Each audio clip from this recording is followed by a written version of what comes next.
A recent North Dakota Alliance for Renewable Energy survey shows 97% of North Dakotans think energy efficiency is somewhat or very important.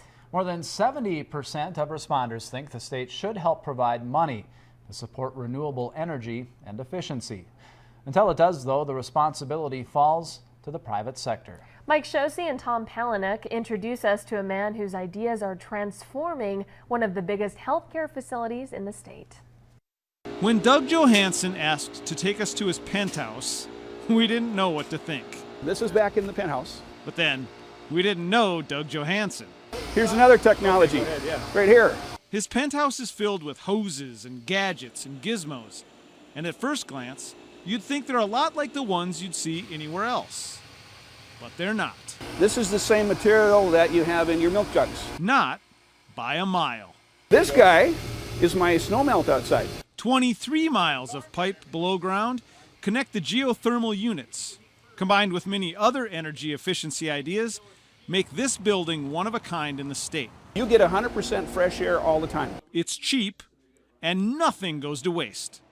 Even the heat from the IT server room gets reused. Usually in the hospital, I just throw that heat away. We'd have a cooling tower, we'd have something, we'd throw it away. You see the plumes outside, you see the heat rising.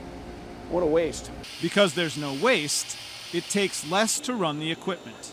And the building uses no natural gas, no fuel at all. The heat comes from the ground.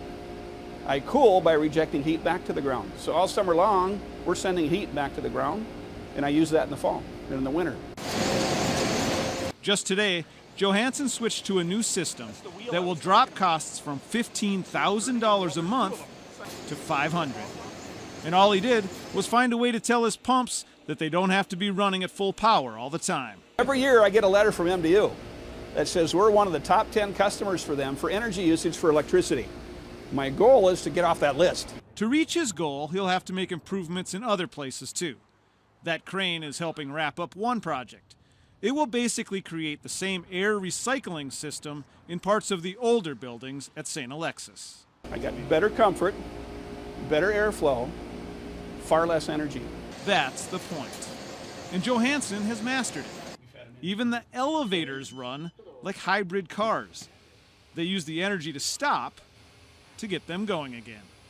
With Tom Palaniuk, Mike Shosey, KX News.